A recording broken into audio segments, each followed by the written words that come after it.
Lundi 5 juin 2000, à 9h45 éclatait à Kisangani la guerre qui a opposé pendant 6 jours les armées ougandaises et rwandaises. Une guerre qui a connu la participation de leurs alliés congolais avec un bilan très lourd.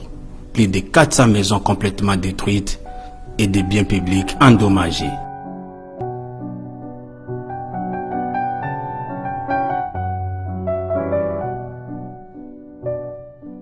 La cathédrale catholique de Kisangani où s'étaient réfugiés les civils a été bombardée et incendiée en partie. Quelques jours après la guerre, l'équipe de CSR a procédé au recensement des personnes tuées au cours de cet affrontement. Par ailleurs, nous avons recensé plus de 100 morts militaires qui doivent s'ajouter aux pertes humaines de ce conflit. Maintenant, on entend beaucoup le chiffre de 1000 morts.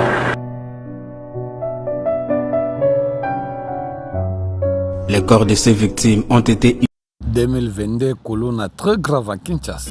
Et précisément à Kisangani. Kisangani est une ville magique.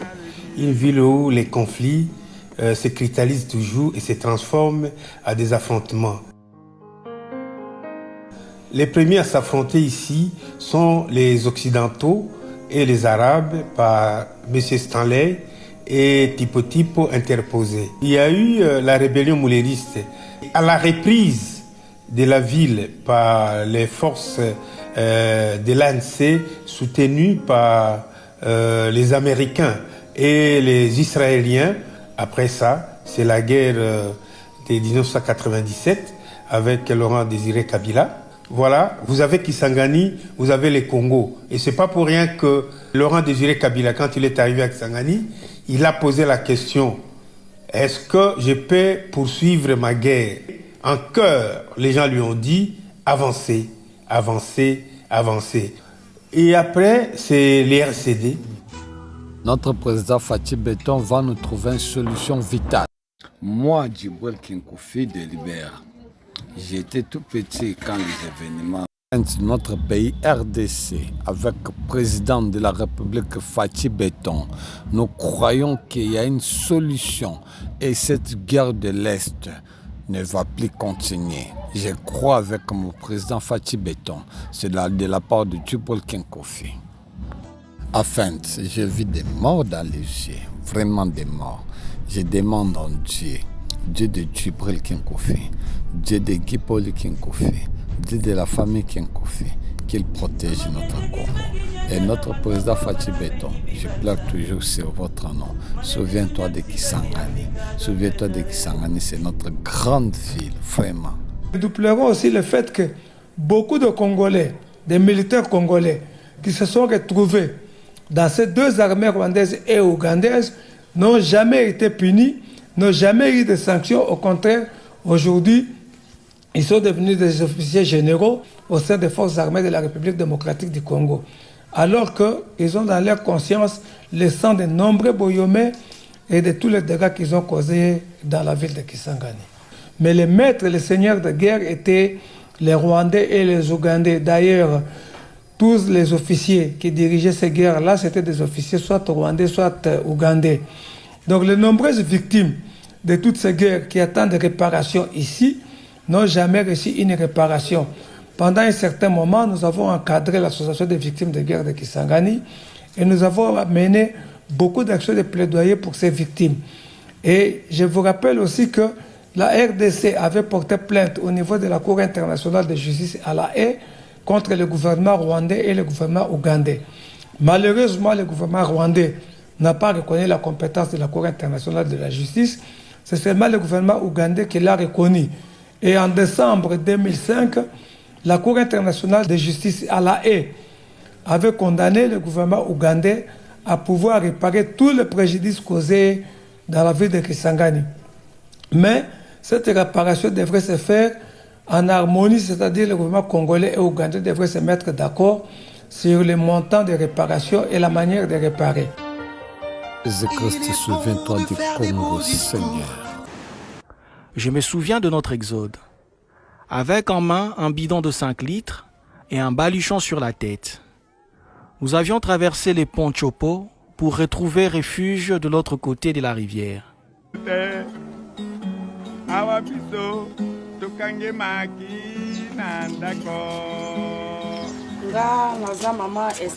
Je réponds au nom d'Esther Lina.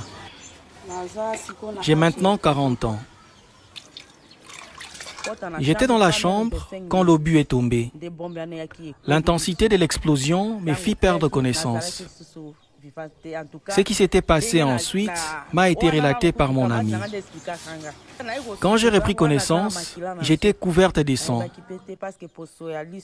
et l'arcade sourcilière presque décollée. Plusieurs parties de mon corps avaient reçu des éclats d'obus, tels que le bras, la poitrine et le bassin. Il y avait une dame qui s'était réfugiée avec nous. Cette dernière avait un peu de sel qu'elle a mélangé dans de l'eau tiède et elle a pansé mes blessures avec cette eau salée. C'était pénible. Je n'aime pas mon souvenir. Non. Au Dzedekin Kofi Djibril, un exemple, cette colonne. Il voulait attaquer les soldats avec une arme. Il oublie que lui, il a que les machettes. Les machettes n'existent pas devant l'arme. Mais c'est triste. Vous voyez, elle là, elle était dans le ventre de sa mère. Pendant les périodes de la guerre, vous voyez. Mais aujourd'hui, Dieu l'a protégée, elle est en vie. Elle est là que vous voyez. Elle vient de totaliser. Elle totalise maintenant là. 22 ans, nous vivons ensemble, on est ensemble, c'est divine qui est Kofi Makadi, là, vous voyez. Mais elle avait assisté dans les guerres de 6 jours, mais elle était dans le ventre de sa mère. Aujourd'hui, elle est en vie. Je m'appelle Sidonie Aïké. Je suis né le 18 août 1958. L'obus est entré par la fenêtre.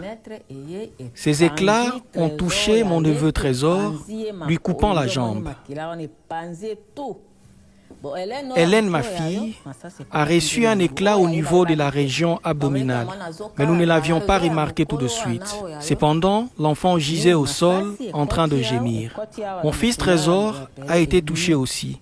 Mais l'éclat est ressorti en laissant une petite entaille. C'est un miracle qui a même surpris les infirmiers qui l'ont consulté à l'hôpital Betsaïda. Mon neveu Trésor et ma fillette Hélène ont, eux, perdu la vie ces jours-là.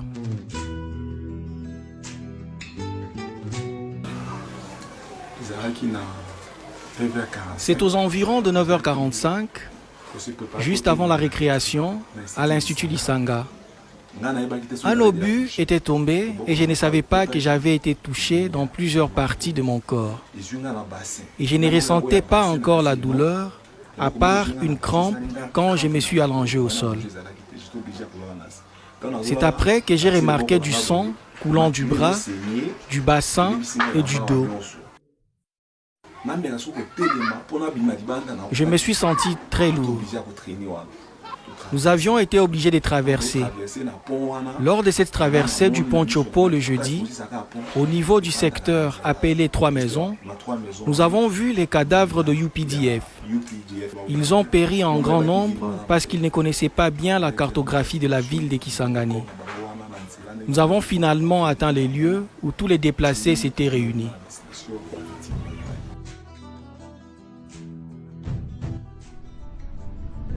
Qu'est-ce qui a rendu cela possible? Le seul endroit où on pouvait trouver du courant, c'était la procure des missions. Et à l'époque, la MONUC qui venait d'être déployée à Kisangani n'avait que 16 observateurs. Et comme à la procure aussi, il y avait un appareil fax et une valise satellitaire, c'est que le vendredi, Madame Colette Breckman, qui était à la procure, a fait un fax qu'il a envoyé dans son journal le soir à Bruxelles. Et quand le journal est sorti, le titre, je me rappelle, c'était Kisangani, un cimetière abandonné par la communauté internationale. Parce que on ne pouvait pas comprendre que deux armées étrangères puissent tuer au vu aussi de tout le monde dans une ville sans que la communauté internationale ne puisse réagir. Et c'est quand cet article est sorti à Bruxelles, et avec tout ce que le Conseil de sécurité faisait comme démarche, C'est à ce moment-là que le samedi, le Conseil de sécurité des Nations Unies à New York a pu mettre la main sur le président Museveni et sur le président Kagame. Et au cours des entretiens qu'ils ont eus, c'est comme ça que les deux présidents ont décidé de cesser les faits humanitaires. C'est comme ça que le samedi 9 juin, aux environs de 19h, 20h heure de Kisangani, les deux capitales respectives, donc Kigali comme Kampala, ils ont envoyé des messages à travers les deux officiers supérieurs qui étaient à la procure des missions pour leur dire que, voilà, demandez à ceux qui commandent vos troupes d'arrêter parce que nous venons d'avoir un cessez-le-feu humanitaire de 48 heures. Et c'est comme ça que le dimanche 10 juin, aux environs de 5h30, 6h, la guerre s'est arrêtée à Kisangani. Et c'est là où les gens sont sortis pour aller chercher son enfant qui était resté à l'école. Et déjà, à ce moment-là, il y avait beaucoup de victimes qu'on enterrait dans les parcelles même. Et c'est ce dimanche-là que les éléments de la Croix-Rouge de la République démocratique du Congo sont sortis pour sillonner la ville, pour essayer de déterrer les cadavres et même ramasser certains cadavres qui étaient déjà en état de décomposition totale. Et c'est comme ça qu'on a amené tous ces cadavres pour les enterrer dans les cimetières dits de 6 jours. Plus jamais je tue le nom puissant de Jésus-Christ. Dieu de Dieu qui confie de liberté pays pour nos Congo. Je t'en supplie et je te prie, Seigneur, protéger la RDC, protéger notre ville et que Kisangani soit votre lieu céleste, ainsi que ici à Kinshasa et dans toute l'étendue de la République démocratique.